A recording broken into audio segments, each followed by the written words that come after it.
Please join me.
To the flag of the United States of America, and to the republic for which it stands, one nation, under God, indivisible, with liberty and justice.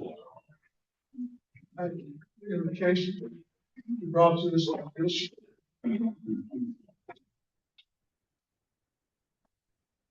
Let us pray. Father, thank you for this Rotary Club. Thank you for the members who practice service of both selves. We ask that you bless this food to the nourishment of our bodies and us to your thirst. We ask in Christ's name. Amen. Amen. Thank you, the family of Rotary. That's carried up. Thanks, President Allen. Good morning, everybody. Hope you're having a great Monday. We got some birthdays to celebrate today. Just saw one of them, Bill Shealy, on January 14th. And I'm sorry he's missing today. Our High Sheriff, Donald Valenza, on January the 18th. Anniversaries, Tim Shirley and Debbie, the 23rd. And James Etheridge, you moved. James Etheridge and Alicia on, is that January? Yeah, January 25th. Makes it hard when you read the list. You don't have your glasses on. Y'all have a great day. Introduction of guests, visiting Rotarians. Josh White. Good afternoon. We're happy to welcome our guests and visiting Rotarians today. When I call your name, please stand and remain standing until all visitors recognize. And right now we just have one guest, Mark Stewart, guest of the club. We want a visitor. Thanks for coming. Thank you, Josh. Kim Bassett, Scott Silvers.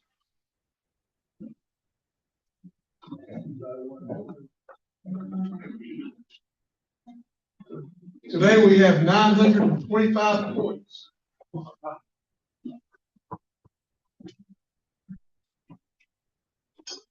Thank you.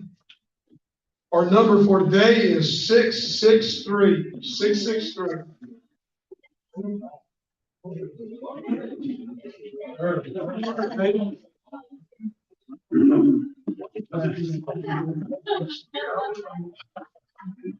Take two cards.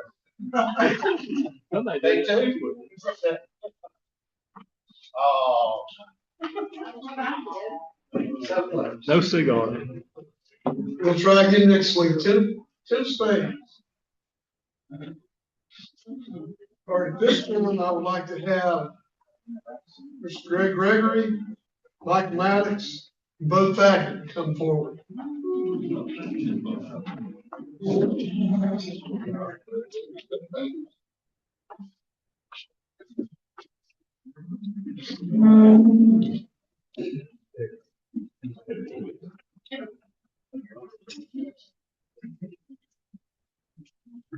Gentlemen, it's a privilege today. The presentation of Paul Harris, fellow recognition of his Rotary Foundation's way of expressing his appreciation for substantial contribution to his humanitarian and educational programs. It is named for our founder, Paul Harris, a Chicago lawyer, who started Rotary International 3 business sessions in 1905. We moved closer to a world of peace and goodwill as Bo, Michael, and Greg again are recognized for an additional Paul Harris Fellow. Rotary Gift is educational and humanitarian programs. It's a commitment to a better life for people across the world who, you will never meet, or perhaps will never meet. This is truly a selfish action. It is because of gifts like yours that the Rotary Foundation is able to carry out an array of programs that achieve beneficial changes in our world, improve living conditions, increase food production, better education, wider availability of treatment and rehabilitation for the sick and disabled, new channels for the flow of international understanding, broader hopes for peace. You're joined a remarkable company of persons throughout the world, all recognized for their devotion to the ideal of goodwill, peace, and understanding is the goal of all Rotarians world over, and one that each of you clearly shares. It is my great pleasure, I will step down to present you with your Paul Harris Plus pins. Greg Gregory, +3. Congratulations, Greg. Michael, +7. Congratulations, Michael. Thank you. Bo, +3. Bo, thank you very much. Rotary appreciates you. We all do. Thank you very much.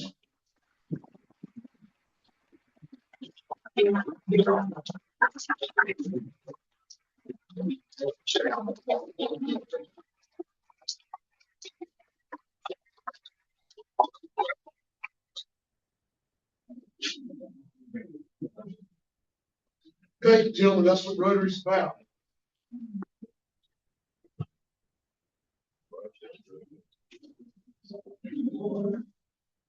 And at this time, I would like to turn the program over to Mr. Bruce Neal.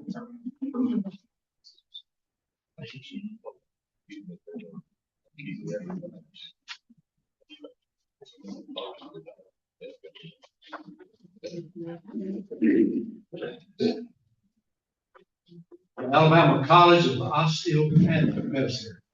A true gem for not only Dothan, but the Wiregrass area, but sure. I was working at the medical center when they broke ground for ACOM and watch it come up story by story, and was involved in some of their activities. And it's just truly amazing what has happened. And today, to give us an update and share some of his information and knowledge is Dr. Fred Helms. And let me share a little about Dr. Helms. He received his Master of Education and Doctor of Education degrees from Auburn University. His emphasis was in counseling psychology with research into academic performance of non-traditional college students and graduate degree counseling. So you're able to help this entire crew in degree counseling. Sure. He worked as an adjunct professor of education stats and music at various colleges and universities until 1981. From 91, Dr. Helms was coordinating and regional manager for the Alabama Organ Center and Organ Tissue Donation Agency. And I saw Dr. Helms many days at Southeast Health doing his special work. Dr. Helms was instrumental in developing and setting up a referral network for Southeast Alabama physicians and hospitals for donation cases. Dr. Helms was board certified as a transplant coordinator and on 2 national ethics committees concerning organ donation. Since 2013, Dr. Helms has been employed by the Alabama College of Osteopathic Medicine as assistant dean and assistant professor. He is part of the original faculty in the establishment of the college in the first year of classes. In the assistant dean's role, he counsels students individually and in groups on learning issues and academic performance issues, as well as strategies for board study. Dr. Helms is interested in working with medical students concerning professionalism and ethical issues in medicine as well as end-of-life issues. His interests also include the impact of personal learning styles and personality on medical students' academic performance, as well as how other life issues influence college success. Dr. Helms is a member of the Academy for Professionalism in Healthcare, and I'm sure there's many challenges in the hundreds of students that he's seen come through college. But let's give Dr. Helms a warm Rotary welcome.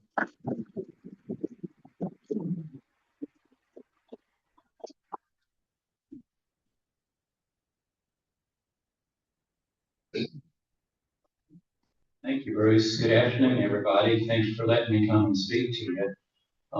When Bruce first asked me to come and talk, I asked him how long it's been since y'all had a program about ACOM, and it took him a little while to think about it. Dr. Jones or someone that came sometime in the past. I don't even remember if I've been able to talk to you guys. Sort of reminds me of the story. These two elderly men were talking, and their wives are in the next room, and one of the guys said, I've been having some trouble with my memory lately.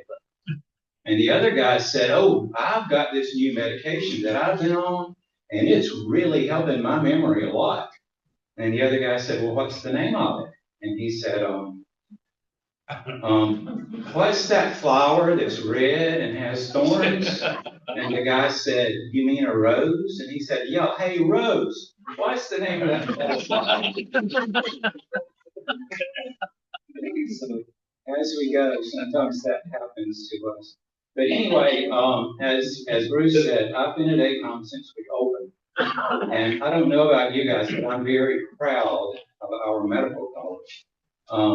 We have attained some interesting things. I remember when I first heard somebody say, we're going to open a medical school in Dothan. And I'm like, say what?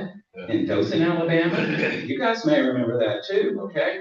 But we have a very successful medical college at ACOM. I'm going to talk to you a little bit about some of the things that have been going on out there and what it looks like and what we do, because there's some confusion. I hear that sometimes in the community. So let's see if I can get that to work. Probably have to turn it on first, right? There we go. There we go. Okay. So as Bruce said, we started in 2013. We graduated our first class in 2017. We have students from all over the country, literally all over the country. We even had a couple of students a couple of years ago from Alaska. So people from all over the country come in here to Dothan to learn how to be an osteopathic physician. Currently, our class size is about 210. We started with 160. Back then, I knew everybody. Now we've got so many, it's hard to know everybody, but we do have a lot of interesting students. They spend their first 2 years on campus learning medicine. So their first semester is gross anatomy and cellular biology and genetics and all of those kinds of things. You guys may have gone, a lot of you look like you went to college or to high school when I did. If you remember what a cell looks like, we drew them. It's like a circle and this clear stuff in the middle called the cytoplasm, and then you have these little things called organelles. Do y'all remember that? You had a nucleus, had a mitochondria, and so on. It's not like that, guys. Okay? If you look at a human cell under the microscope, it's like a city. There's factories.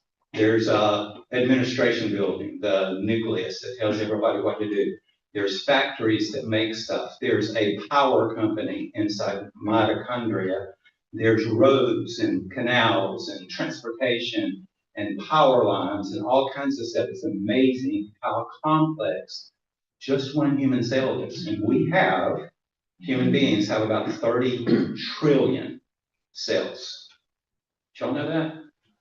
An average human being has about 30 trillion. And if you think about just the nucleus to that cell, where the DNA, y'all know about DNA? Our human DNA has 3 billion pairs. That's how it knows what we are. Our skin color, our eye color, all of that. This is cool to me. In every one of your cells, the DNA is sort of wrapped up like spaghetti. Think about it like spaghetti. But if you were to take one end of that spaghetti and grab the other end in one cell and pull it out, the DNA would be between 3 and 4 feet long. That's long enough, if you think about 3 trillion cells, to go to the sun and back over 100 times. That's where who we are is decoded. So anyway, it's very complex. Our students learn cellular biology, genetics, and then in their next semester, they start learning about organ systems like the heart, the brain, the lungs, and so on. And then in their third year, as it says on this slide, we have 30 training hospitals across Alabama and Florida and over into Mississippi where our students go for their third year. And in their third year, they do like a rotation in pediatrics and a rotation in surgery and a rotation in OBGYN and psych and all of those. So in the third year, they learn what they want to be as a doctor. And then in their fourth year, they have a lot of elective rotations. Maybe they want to be a surgeon. They can go and work with surgeons a lot that year. And then, believe it or not, after 4 years of med school, they have to do residency. So if you're going to be a surgeon, you have to do about 4 years in residency before you're actually a practicing doc. So a physician these days would have 4 years of undergrad, maybe a master's degree, 4 years of med school with us, and then 4 years of residency. So it's a long process. Our mission is a little different than some med schools. Our mission really has to do a lot with, for us, it's learner-centered. And what that means is we are very student-centered. We want our students to learn to be good docs, not just to be able to take the test, but to be able to be a really good doc, to be compassionate, to be able to listen to their patients. We actually have a program where we have volunteer, well, they're not volunteers, they get some pay for this, but they come in as actors and actresses and they act like a patient. And maybe we're in the cardio block, they've got a heart problem. They've been taught a script for their heart problem, and the docs have to go in and do a history and a physical and everything, just like a real doc would do. But they learn how to do that with people, and the people give them feedback. Did you look me in the eye? Did you shake my hand? All those things that you want your doctor to do. And we're patient-centered. Patient-centered means that we really are looking at what the patient needs and being a team member with the patient. So the doc and the patient are a team working together for the patient to be better. And that's the team-based primary care that we talk about. Now, we're a little different than almost any other medical school in the country. We are part of the county health authority. Did y'all know that? So the Houston County Health Authority that runs the hospital, medical center, several years ago, when they were talking about a shortage of docs in our area, started thinking we need to develop more docs for Alabama. So they started bringing in resident, third year and fourth year students to do their training here in the community. I still remember some of those students, Bruce, that came down from when I worked with the organ center. And then we thought, or people who were like you all, business people in the community thought, why don't we develop a medical school? So they started looking into that. And then in 2013, we opened the school. And since 2013, we've graduated almost 1,500 doctors. Now, we are a DO school. The difference between a DO and an MD is really just a little bit of difference in one extra part of their training. So MDs and DOs can do anything. Bruce actually, I think, knows a DO neurosurgeon here in town. Who is that? His son is a DO neurosurgeon, right? So DOs can be anything, any type of doc that an MD can do. Here in Alabama, we have 4 medical schools. We have UAB, which is an MD school. We have USA, which is an MD school. We have Alabama College of Osteopathic Medicine, which is an osteopathic school, and VCOM, Edward Vega College of Osteopathic Medicine up in Auburn. The only difference, all of our programs are under government regulations and national standards for what we have to teach.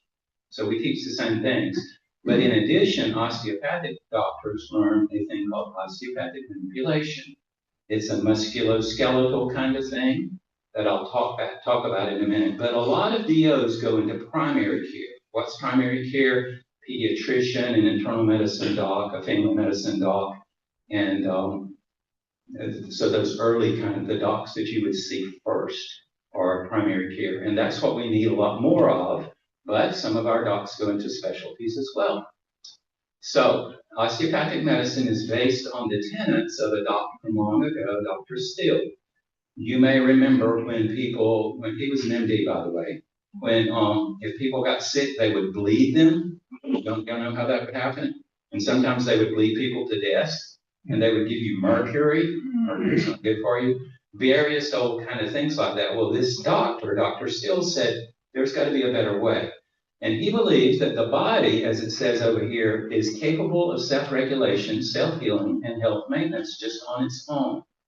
If you try to remain healthy with exercise and diet and the correct kinds of things, and that you can stay healthy. Structure and function are interrelated, and a rational treatment should be based on these concepts. So DOs learn a little bit of a different perspective on medicine. And a lot of DOs are functional medicine docs, and that means they look at things like diet and exercise and all the other things, and they try not to give too many medications, particularly opiates. So a DO can help you with a musculoskeletal problem like a neck problem or a shoulder problem or a knee problem without surgery and sometimes without any pain meds. Happens a lot. So they're trained in that way. We do a lot of, because we're part of the community, and you guys have been very supportive of us as part of the community, we do a lot of interprofessional interprofessional things with the other healthcare areas here in the community, like Wallace College Nursing, Troy Nursing, Stanford University with pharmacy. We do interactive education with them. So back in that lab I told you where we have the practice patients, we might have the nurses from Wallace come in and they go in and see the patient like a real patient, like you would. They come out and give a report to our docs who aren't docs yet, but then they go in with a report and do their patient treatment. So we're interactive in our learning. Doctors have to write prescriptions. So we do a prescription program with Stanford University with their pharmacists so that they learn, our docs learn how to work with a pharmacist. So that's all going all the time. The other thing that we have out at ACOM that's number one in the country is our simulation program. Have y'all heard about ACOM winning the national sim competition? It's been on the news some. Okay, it doesn't get on the news enough. So we've won 6 national championships with our sim program. What is a sim? So we have a big lab out there, a simulation building, where we have these patients that aren't human, but they're not robots. They're called high fidelity mannequins. They look like a human being. There's a lady out there, there's a guy, the lady can deliver babies. They can be breech, she can deliver twins, they have an umbilical cord, they have a fetal heart monitor. They can make the patient's heart slow down, they can make the heart speed up. So for instance, you had a patient who was having a problem with her heart rate being too low. Well, the student comes in, okay, the patient has the heart rate that's too low. There's a medication for that. They pull up the medication like it's in a syringe, and there's a little code reader on the wrist of the mannequin. And if they give the right medication to the mannequin, the heart rate starts going up. So they can do all of these kinds of things in the sim lab. And a lot of them are tough. Some of them are like after an accident, those kinds of things. Well, does anybody have any idea who we beat last year? You might say, okay, they won the sim competitions. Anybody know who we beat last year? A little college up in the Northeast called Yale. Yeah, we were in the finals with Yale, and we beat them. They were actually in the finals with, what? Yeah, with Baylor. They had to beat Baylor, and our team won. And the team before that was 4 first-year med students and all female. And we were really proud of our sim program. We've even done, as it shows, some international competitions. The reason it stopped for a while was because of COVID, but then we were able to do those as well. We are, as I said, affiliated with Southeast Medical Center. Under the health authority, there's the medical center, there's the college, there's 2 or 3 other entities that are under that. So we're part of you guys' businesses, sort of here in the county, because we're part of the county. It's unusual. A lot of medical schools are part of a university, and some are private. We are private nonprofit, but we're still sort of part of the county. So it's like, are we private or are we public? I'm never completely sure of that, but we're part of that. Oh, and by the way, you know that the hospital is about to expand its own emergency room. Gotten the go ahead to do that. It's going to be, I think, 55 or 56 new beds. Medical center. You guys probably know this, but medical center is the catchment for people from all around our area, down into Florida, over into Georgia, probably 500,000 people. And we have all the specialties, just about that you would need. We've got, as I mentioned, neurosurgery, heart programs, bypass, all of those things. So medical center is very successful, but our ER is a level 1 trauma center. This is the only one in the region, and it needs to be expanded because there's so many patients who come here. We have 2 clinics, the college does. We have a rural clinic in Ashford and a rural clinic in Taylor. That's Dr. Weir, by the way, who runs the clinic, and she's one of our grads. So graduated a few years ago. Her husband is a surgeon here in town as well. So quite a few of our graduates are coming back. Have you guys seen the Taylor Clinic? Okay, so one over on the east side of our county, close to Ashford or in Ashford, and one more over on the west side for the people in Geneva County and those areas. And those clinics are very successful. It's a primary care clinic. Our students also train in those clinics. So they're useful for us and for the community. I mentioned that we do anatomy. A lot of med schools use human cadavers, and we do too. But it's difficult for a lot of med schools to get human cadavers. But we have a program here at ACOM where people from our community donate their bodies for science, for anatomical study. And we have a lot of people who do that. It's like back when I worked for the organ donation program, people who would donate their organs to help other people. This is people donating their bodies so the students can learn medicine. We call them the student's first patient. They are in anatomy for their whole first semester and a little bit of their second semester, and they're learning about the human body directly. Some medical schools these days are using digital anatomy, but we still use real human cadavers. After we're done with the person's body for the donation, their body is cremated, and we have a special memorial service with their families. And our students will talk about what they learned from each of their patients. It's a really good thing. And then we have a granite monument behind the college, sort of to the side, where we have the names of the people who donated their bodies for science. So in a way, those people are making the difference for all of the rest of the patients that those students are going to work with. You guys are making a difference for all of the rest of the patients because you're tax-paying members of Houston County, and you're making that difference too with all of these docs that we're turning out to help others. How do our students impact the community? Well, first, the community impacts our students. ACOM has been welcomed since we started. A little bit different. I mentioned we have students from all over the country, New York City, Los Angeles, Chicago, and they come to Alabama. And it's like culture shock for them, but it's a different kind of culture shock. It's the opposite of what they were like when they were walking the streets of Chicago, for instance. People are nice to them here, and the community is welcoming to them. I'll tell you a story. I think it was the 3rd class we had. It was a girl from Chicago. And she was down here in like her first month, had moved to Dothan, Alabama from Chicago. And it's like, that's a big deal. And she was shopping at Publix. She was in the produce section. Her name is Heidi. She was a marathoner. I remember her very clearly, okay? And Heidi's in the produce section with her shopping cart. This little white-haired lady comes up to Heidi and says, hi. And she says, hi. And the lady says, who are you? Which in the South, you know, that means, are you one of the Smith girls? Or are you one of the Johnson girls? You look familiar to me. Who are you? Well, Heidi's a little taken aback because she's from Chicago. I'm Heidi. And she said, well, where are you from, Heidi? And she said, I'm from Chicago. The lady said, Chicago? What are you doing here in Dothan? That's normal, right? What are you doing here in Dothan? And she says, I'm a student at the med school. And the little lady thinks a minute and she says, and Heidi says, no ma'am, or not no ma'am, she doesn't know how to say ma'am. No, all my family's in Chicago. And the lady said, you're going to come to Sunday dinner at my house. And she invites her to Sunday dinner at her house, and Heidi, okay, does it.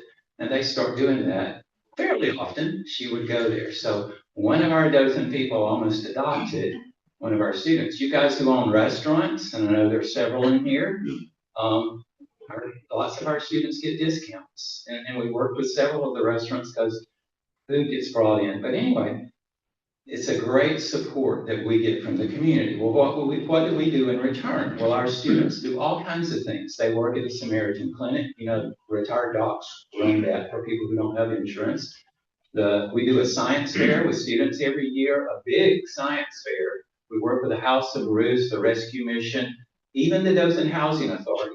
We have an agreement with them, and we do health fairs and things like that. Our students have to have a certain number of volunteer hours. So it's good for them, but it's also good for the community and what we do. We have a new pavilion that's in the top middle up there. Out at the campus, we have all kinds of activities for our students, disc golf and volleyball. We have about 100 acres of land. There's a 5K trail around the college. If any of you guys do mountain bikes or walk, you can walk through our trail. But lots of stuff out there for our students. We even have a community garden where they can grow their own vegetables. Okay, after our students graduate from med school, they have to go into what's called graduate medical education, where they do their residency. Sometimes it's 3 years, sometimes it's 4 years, sometimes it's 5 years. It depends on the specialty. And sometimes after that, they'll do a fellowship. Like if they have to do cardiology, they'll do 3 years of internal medicine and go into a cardiology fellowship. Well, our residency placement is 100%. Everybody from our class placed in a really good residency. That's part of my area. We work on that really strongly, getting our students as competitive as possible for residency. And they go places, guys like Johns Hopkins and Mayo and UAB and Emory and University of Florida, all around, all over the country. University of Michigan, lots of places where they go for their residency. And we're getting we're getting back reports. I'll tell you another story.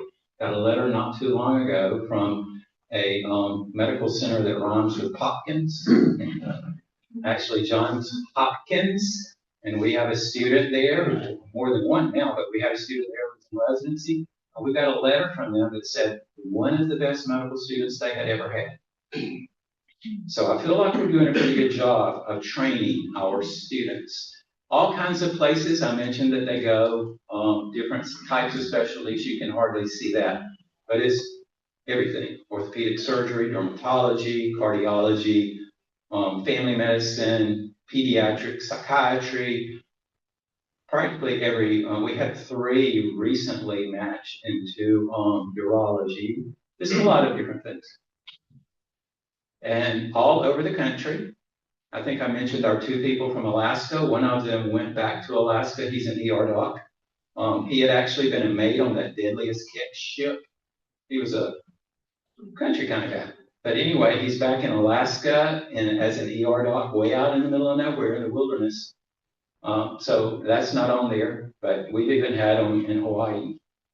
But all over the country for them to go back for residency. But most of our students are in these 5 states for residency. A lot of our students are from Florida, so quite a few of them go back to Florida for their residency. Now, there is a shortage of residency programs. In an average year in the U.S., there may be 39 to 40,000 residency spots, and there's about 43 to 40,000 graduates. So somewhere around 4,000 won't get a spot. Ours have always got a spot. Okay. Complete placement rate.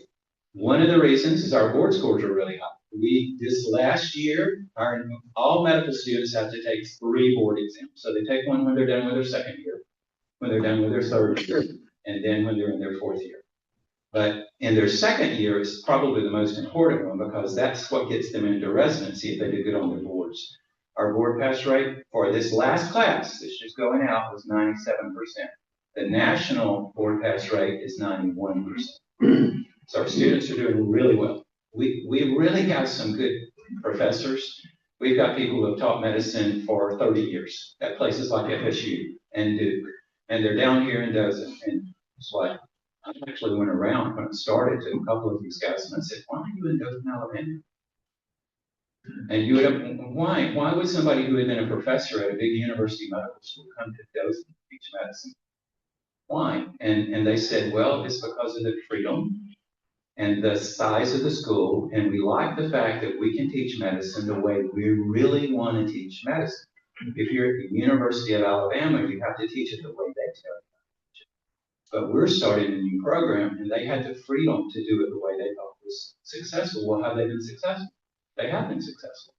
But anyway, we're working on starting new programs for graduate medical education. That's our next kind of goal. We started the college. We're graduating docs. Now we want a place for them to go for their residency. We've got like close to 200, 186, but there's probably closer to 500 when you count all the types of residencies. How many have we graduated? I mentioned close to 1,500. It's really cool, guys. I remember these people when they started, young people, not little, but young people, like you would think a young college person. But then they go through our medical school and they go through residency and they come back and they're real docs and they're thinking different. They're thinking like doctors, like big human beings now. It's really interesting to see it. But just here in Dothan, we have about 25. In Alabama, 212 of our graduates, 560 in the tri-states, which is what we originally intended to do. Let's bring more docs here because our older docs, as y'all know, are getting older and retiring. And we need more doctors. So we're following what we intended to do. These are a few of the ones that are here in Dothan. Do you see the one down here, the girl down here at the bottom on the left? Her name is Schmitz. Does that name ring a bell? Mm-hmm. Yeah, she's the mayor's daughter-in-law. Yeah, our former mayor. But there's quite a few. You can see faces up there that you recognize. Quite a few names that you probably recognize. If you can't quite see them, it's too far. But there are lots of our Dothan area people. One of the things that we do as medical school is we do look at our regional people. If we get regional applicants and they have the grades that we need, they're very likely to get in. We have somewhere around 5,000 to 6,000 applications a year for 200 spots. We interview about 1,500 for 200 spots. So it's competitive. Now there are more medical schools opening up around the country, so it's getting more competitive for us as well. We're having to really have good statistics to get the better medical students. There was recently a survey of our college, and I think I told you that I like where I work. I like where I work a lot. I like the people I get to work with. I get to work with some really smart people, a lot smarter than me. And it's just fun. And to see our students come in and learn medicine and go out and be practicing docs, and not just knowing the science of medicine, but knowing the art of medicine. And if you know about art, it's in the word art. And we try to teach them to have heart as they're seeing patients, because you guys know that your best doctors are the ones who are compassionate and listen to you. Did y'all know that statistics say that the average doc in America now will listen to if a patient comes in for the first time, they listen to them for about 20 seconds before they make a decision about what's going on. No, that's not the way our docs do it. They're taught to listen and actually put their hands on a patient, to actually do a physical exam, to listen to them, to see all the things that's going on. A DO is going to listen to you about your lifestyle, your family, your exercise, all the other things that impact your health, not just your physical body. Okay? So, good place to work. And we have gotten the go-ahead now to build a wellness center. We've been needing this for a while. I've been pushing for this for a while for our students. So It'll have workout stuff and all of that, but study spaces and things like that for our students. So our college is going to be expanding a little bit, and that's also going to help us with recruiting. Because I don't know, you guys probably know, but young people today want a place to go to work out and have fun and to work together. And we really encourage that interactive learning as well. Okay. Any questions about ACOM? Fred, what does the interview process consist of?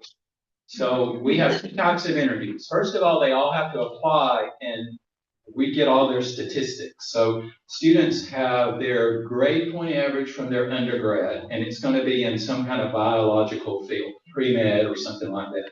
And we have a cutoff for their grades. They usually are going to be an A student. Most of our students are A students. And then there's a test they have to take called the Medical College Acceptance Test. It's a fairly difficult test. And they have to take that, and we have a cutoff score for their MCAT. And if they meet all of those things, plus for DO schools, we look at other stuff besides their academics. So we have quite a few students who were like a medic in the Army. We've got one guy that was a parajumper for the Air Force. We've got a lady who was a nurse who flew in the group airplane for UAV. So they've got a lot of medical experience. We want to see that. I really would rather have somebody, I don't care if they were manager at Domino's or they work at Chick-fil-A or whatever. I like to see students who have done something besides just go to school. You guys know that makes sense, right? So we look at all of that, and then we invite the ones that we want to invite for interviews. We either do it virtually or in person. We had to do virtually during COVID, but now we're doing half of our interviews in person, which is good. We want to see a person's characteristics if we can, and see them in person. And we like for them to see our college and our community and everything about us, because often that sells us for them as well. So half of our interviews now are in virtually, and about half are in person. You can tell when you interview somebody if you want them to come to your school. So, sometimes you'll say, and our professors do these interviews, and they'll say, this person has good grades, but they're not the kind of material we want for ACOM. And we go with that. I'm on the admissions committee, and we'll say, we take what the professor says in that position, okay? It's funny to me that sometimes the ones with the very highest MCATs and grades are not the best at talking to you or listening to you. Y'all know that? It's like, I don't know, there's a difference there. So we have to do some training in those things too. Expand on that. A lot. Expand on that. Do you have a statistic of how many that has the in-face interview versus the virtual that gets in? I know, we're looking at that. And also, some you do virtual, do you then go back to them, ask them, come do a face interview? Everybody that we accept, we have an ACOM day where we get them to come in and we get them to see the city and all of that. So they come here. Occasionally we'll have somebody who does a virtual interview and they're not what they look like, and they get here and there's a problem that we didn't know about. We had a late, well, anyway, just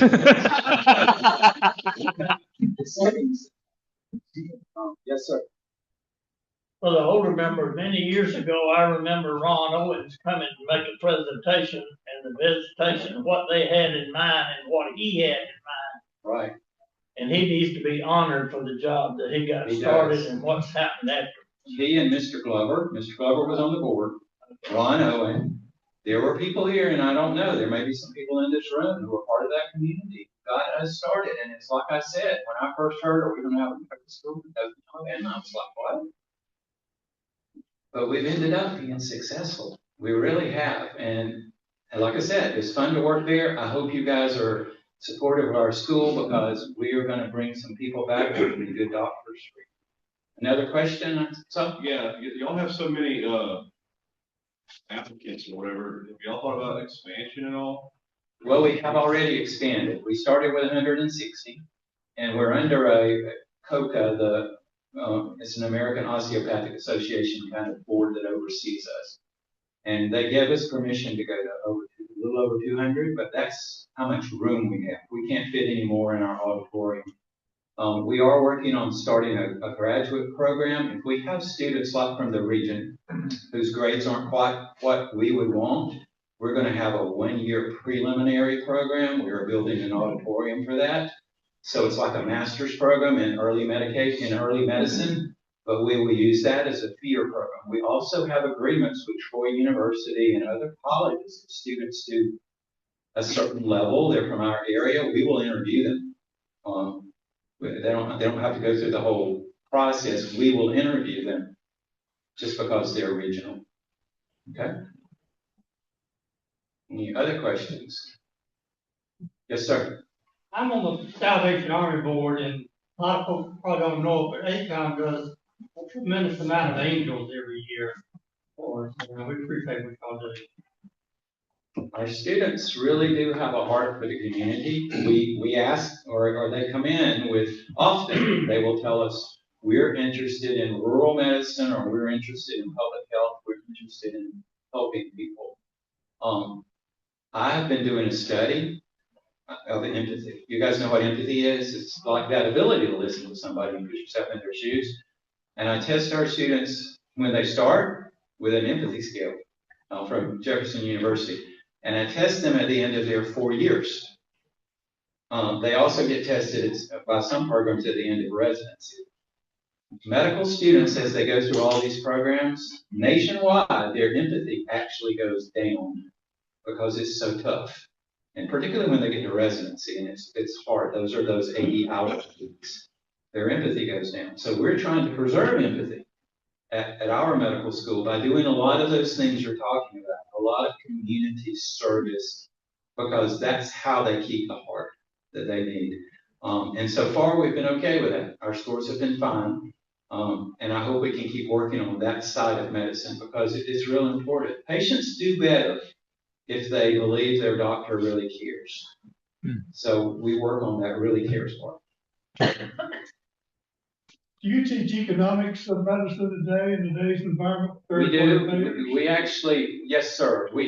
So we have the courses, the heart, the kidneys, the liver, and so on. All right. We have a course in that simulation lab. We have a course in the osteopathic lab where they learn that manipulation stuff. But we have another course that runs under all of those. It used to be called the Foundations of Medicine, and I was one of the professors for that course. But it teaches business, it teaches ethics. Right now we have a professor, Dr. Payne, and he's an MD, but he was an OBGYN in private practice. And he's teaching our students, this is what you have to do in private practice in the business of medicine. He teaches them about Medicare and Medicaid and insurance and PPO and all that stuff you have to know about, because that is an area of medicine that a lot of docs don't get trained in.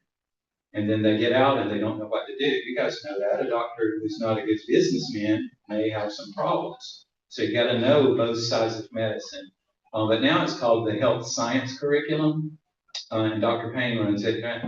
This semester, I'm still teaching in that course. But we're in a board preparation time right now. Our second years are about to take that first major board exam. And we're getting them ready for that. That's part of what the course does as well. Good questions.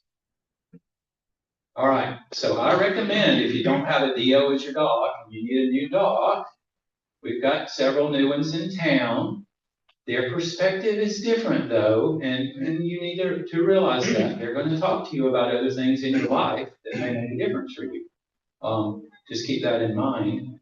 And DOs and MDs are basically the same. People always ask that question to me, why?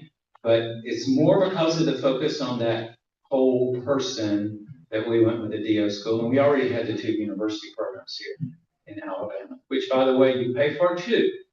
University of South Alabama and UAB are funded by state dollars. Y'all know that? We're really not, but they are. So you're still paying for the docs who are wanting to be MDs.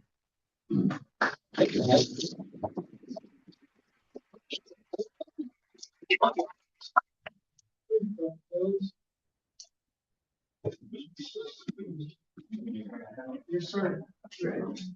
Bill would like to put you with the Dothan Rotary. Oh, thank you. Thanks for being here. All right, just a couple of quick announcements before we get out. Today's board meeting, board members will meet in the first ballroom in this building today. Secondly, you may have gotten information, our district mid-year conference and training will be January 23rd and 24th, Hilton Garden Inn in East Chase. If you've not received that information and would like to participate, please let us know, and we'll have to get registered. We will not meet next Monday. It is a federal holiday. Our next meeting will be on 1/26. I'd like to thank all the guests and everyone who participated in helping set up this meeting today. If you will rise, we'll all say the four-way test. We think, say, and do. Oh, sir.